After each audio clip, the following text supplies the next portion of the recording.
Y ya estamos con Álvaro Carballo. Venite, Ale, sumate a la ¿Sí? columna con Álvaro. Perfecto. Que bueno, vamos a estar hablando siempre de buenos libros, buenas recomendaciones literarias y también de historias propias, lo que pasará el próximo lunes. ¿Cómo andas, Álvaro? Bien, bien, ¿cómo andan ustedes? Hoy traje bien. un libro, no para hablar a partir del libro, A ver. no para hablar del libro en sí. A ver. Empezamos hablando porque es un libro Buena esa. cuya firma es la de Friedrich Nietzsche, Sí. filósofo, el padre del nihilismo.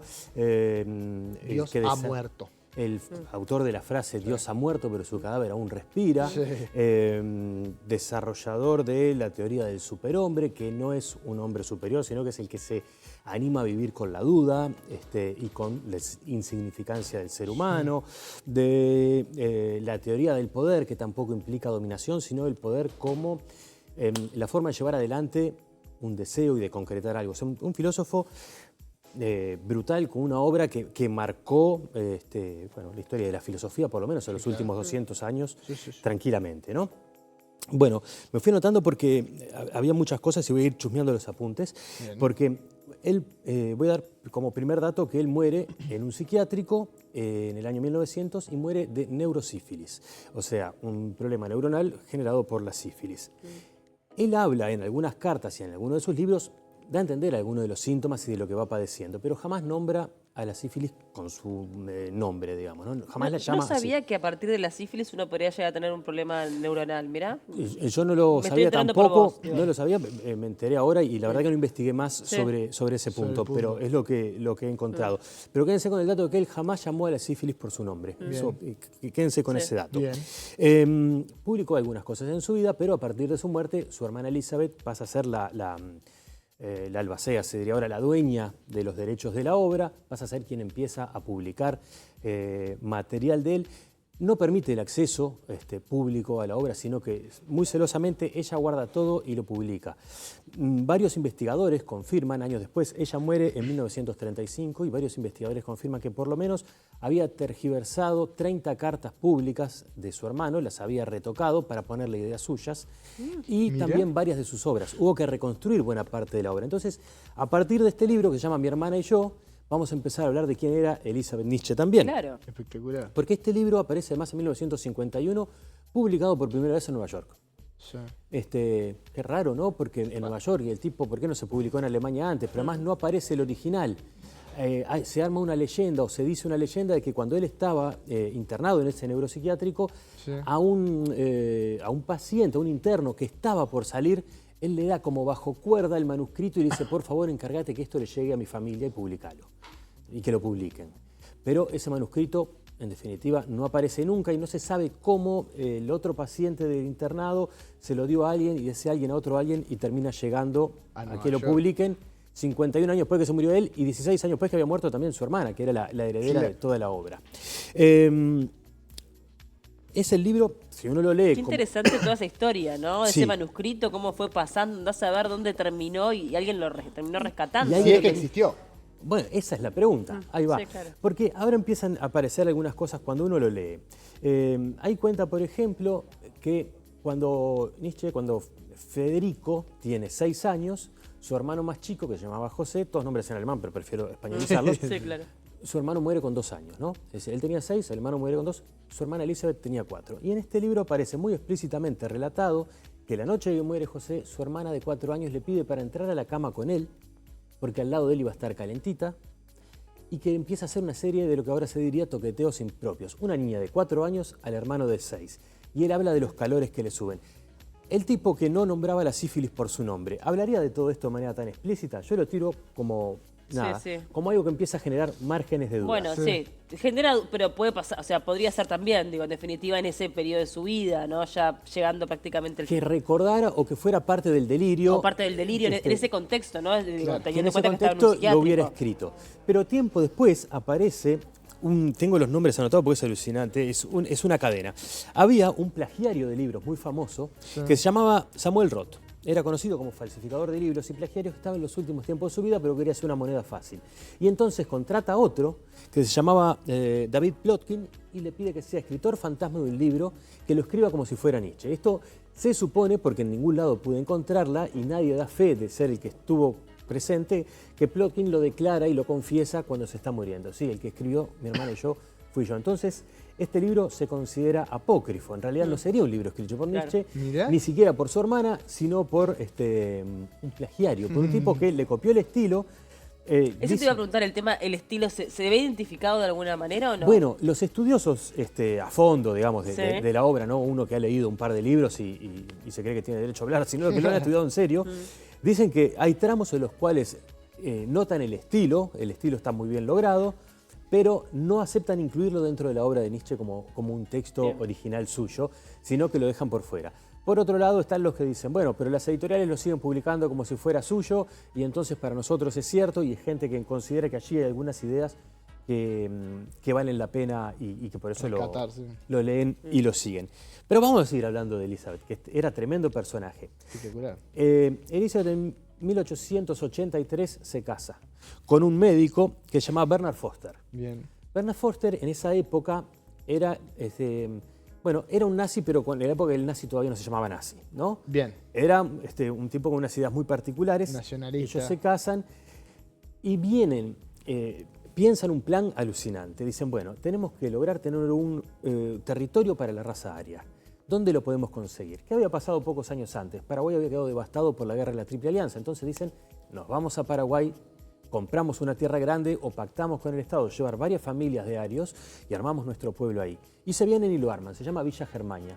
Se vienen con 14 familias de alemanes, se instalan en 1887, si no me falla la neurona, y al día de hoy el pueblo sigue existiendo como tal, no como un emblema de lo ario ni de lo nazi, ni mucho menos, pero en aquel momento era como su idea. Si uno mira en las fotos, imágenes que hay en internet, la entrada del pueblo tiene un aro de metal que dice bienvenidos a Villa Germania, pero que te hace acordar a la entrada de Auschwitz, ¿no? Con es como simbólicamente es muy fuerte. Se instalan allí, Foster, que era el que quería llevar adelante este plan de, bueno, vivan los arios y este será nuestro territorio, en 1889 se pega un corchazo, se suicida. ¿Se suicida? No lo sabemos, porque en realidad la partida de defunción y los datos que dejan los médicos fueron adulterados. ¿Por quién? Por Elizabeth, también, que era una mostra para toquetear Elizabeth, te digo que hay que hacer una película de Elizabeth. Era Maquiavelo. Era tremendo. Y encima tenía algo con los textos, ¿no? Modificaba textos, que era una... No, era una editora. Pero una cosa que hacen y que hace mucho daño, que lo hacen entre Elizabeth y su marido, es que queda reflejado además en lo que ella tergiversa después, es transformar alguna de esas ideas digamos que darles un tinte nazi que no tenían originalmente. Porque el superhombre es el que convive con la duda, no es un ario. Claro. No, es un ser humano, ¿no? Y es el que vive con la duda, no es una raza superior a nadie. La voluntad de poder es llevar adelante los deseos, no aplastar todo lo que se me ponga en el camino. Entonces, todo eso fue parte de lo que ellos fueron modificando e hicieron que al día de hoy todavía haya gente que considera, sin leerlo y sin conocerlo, a Nietzsche como un tipo que fue un pensador vinculado al nazismo. Entonces eso es parte del daño que perduró después en el tiempo. El último detalle que tengo de Elizabeth. Elizabeth muere en 1935, en pleno auge, creo que todavía Hitler no estaba en el esplendor de su poder, pero ya estaba ascendiendo. Pero va al velatorio. Despide los restos de Elizabeth como la muerte de alguien cercana a la ideología. Quería arrimar toda esta historia re loca, donde tal vez el menos loco de todo era el que estaba internado. Tal cual, tal cual. Pobre Nietzsche que estaba... Claro, que estaba totalmente ido, pero que dejó un legado en una obra que es brutal. Tiene algunas cosas. Hay un libro que se llama La teoría del eterno retorno, que es alucinante, porque es muy sencillo de entender. ¿Vieron la frase de que las energías no se pierden, sino que se transforman?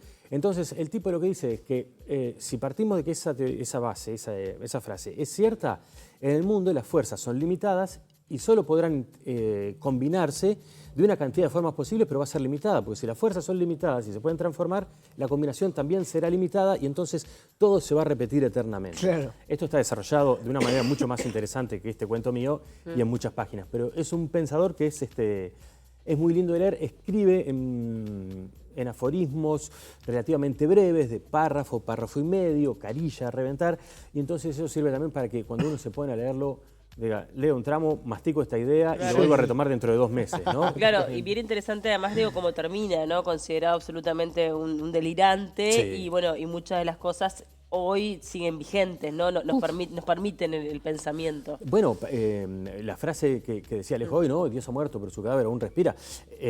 Para mí es como lo que el tipo quería decir era, bueno, la razón ya ha demostrado que no existe Dios, Sí. pero todavía hay gente que cree. Claro. ¿no? Claro. Y eso para mí se aplica al día de hoy. Por eso. 100%. Eso es como 100%, ahí va, 100% válido Sí, al sí. día de hoy. Y el pensamiento nihilista, que es bueno, el del descreído, el del que no cree en nada, se puede asimilar o ser parte de muchas de las ideologías que están dando vueltas por el mundo hoy. 100%. Bien, qué interesante. Y Bueno, las ideas de Elizabeth, ni que hablar, vienen campeando en no, Europa. no, ahora. a Elizabeth le esperamos una serie de Netflix, lo pido por Total. favor. El libro, vamos a reiterar el Este nombre se llama por Mi si hermana quiere- y yo. Mi hermana y yo. Quien por quiera si, leer quien Mi quiera hermana y yo, leerlo. léalo Que no sabiendo sabemos de que- quién es todavía. Claro. En realidad, ¿el autor es Nietzsche o no? No sabemos. Bueno, es lo, o sea, El que aparece en las editoriales el es que aparece en las editoriales de Nietzsche, si lo van a pedir, pídanlo por Nietzsche. Exacto. Pero sepan que lo puede haber escrito David Plotkin perfectamente, Perfectamente. y que no hay ninguna prueba que acredite que lo escribió Nietzsche. Bien. Claro. Hasta ahí podemos llegar. Está. Lo tocado por Eh, su hermana, además. Exacto. Hablemos un poco de historias propias, de Hablemos. lo que pasó y lo que pasará, ¿te Me parece? encantó. Ayer estuvo Laura Falero, humorista. Nada, hablamos de una cantidad de cosas, de los límites del humor al día de hoy, de cómo ella fue desarrollando una carrera, del mundo del stand-up acá en Uruguay, cómo empezó, cómo se desarrolló, cómo ella siempre ha ido, diría que un paso adelante de la ola, porque se vuelve popular haciendo un stand-up. ¿Se acuerdan que la cerveza Patricia, ya por fin de 2009, creo que fue 2008, hizo un concurso de stand-up? Laura lo gana y eso le hace trillar todo el país haciendo un espectáculo, un monólogo, donde su tema era la depilación, ¿no? Y entonces empezamos a hablar de ahí cómo ella empieza a hablar de temas de mujeres que hasta ese momento el humor no los trataba. Desde un tema de mujeres, desde la mirada de una mujer. Claro, de la perspectiva de la mujer. Hasta ese momento la mujer era la que acompañaba el capo cómico. Sí, sí. Aún en los programas de humor blanco que había acá, tipo de Calegrón, el rol de Pelusa Vera no era de rematar chistes, Sí, claro. era un rol de acompañar a los Al rematadores capo, de sí, chistes, exacto. ¿no? Bueno, entonces Laura empieza a hacer humor desde ese lugar, desde un lugar con una mirada feminista, antes de que el feminismo se empiece a poner de moda. Cuando eso avanza, ella empieza a hacer, en vez de ya espectáculos de stand-up cortos, pasa a hacer espectáculos de stand-up más largos y le empieza a ir bien. Entonces hace 1, 2, 3 y dice, bueno, listo, no hago más espectáculos grandes, vuelvo a los escenarios chicos. Sí. Y empieza a preparar un espectáculo. Cuando lo termina de preparar y lo presenta, se viene la pandemia. ¿De qué era el espectáculo? De que venía una peste y nos llevaba a todos puestos. Fue como que la vio Increíble, venir. como una visionaria. Totalmente. Y ahora, después de que le fue bien en uno y en el otro y en el otro, bueno, también decide parar un poco con esto del humor y dedicarse a hacer música, que en realidad es como algo que venía en la genética de toda su familia, que ella lo hacía, pero que nunca se había animado. Y hablamos de otras cosas que estaban buenísimas, que eran, no sé si se acuerdan, había unas líneas de teléfono que eran tipo 0900 que vos podías llamar y te decían el horóscopo de tu signo, Claro. te hacían un relato erótico, lo que Pero, vos quisieras. para hacer Una especie de inteligencia 991 no era uno, Ay, se me no viene me acuerdo de ahora. los nombres, de los me números, parece que pero era puede ser. 9191 que era el que te decía toda la información. Los televidentes se deben acordar, me van a ayudar. El 2020 era como el Google del momento. Ahí va, el 2020. El 2020 era el Google Sí. del momento. Laura estaba en otro número y eso, hacía relatos eróticos, hacía ¿Estás horóscopo. hablando en serio? Sí, claro. Y vivía de eso, era un trabajo a sueldo. Y entonces dice que eso le dio un oficio para escribir brutal. Tenía que estar inventando un relato que se contaba en tramitos de SMS en ese momento. ¿No?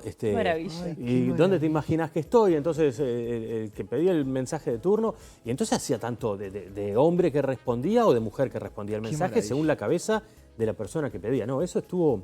Bueno, eso fue lo que salió ayer. A mí estuvo divina charla con Laura Falero. Bueno, y está colgado en el canal de YouTube para quien no lo ha podido ver, lo Exacto. puede ver a demanda en el canal de YouTube de Canal 5. Cuando tengan ganas, están todos allí y... bueno, eso, quedan subidos siempre apenas termina la emisión en el canal, ya quedan subidos. Y el lunes que viene va a estar Lucía Soria. La tienen, es Sí, chef, claro. del restaurante Jacinto, es comunicadora. Bueno, estuvimos hablando de todo un poco, desde... Era la jurado mala de Masterchef, ¿te acordás Por de la primera ejemplo, edición? claro. ¿De Masterchef o de...? Sí, De de Masterchef, Masterchef. la primera edición de Masterchef, cuando primera llega ella ocupa como ese rol medio de mala. Y Claro. después se fue Este, al Y después la estuvo en Fosa Fuego Sagrado. Sagrado en Canal 12. Y en Fuego Sagrado cambia su rol, porque Sí. ahí no solo pasa a ser conductora, sino que además es la que es uno de los diseñadores de los desafíos que hay ahí.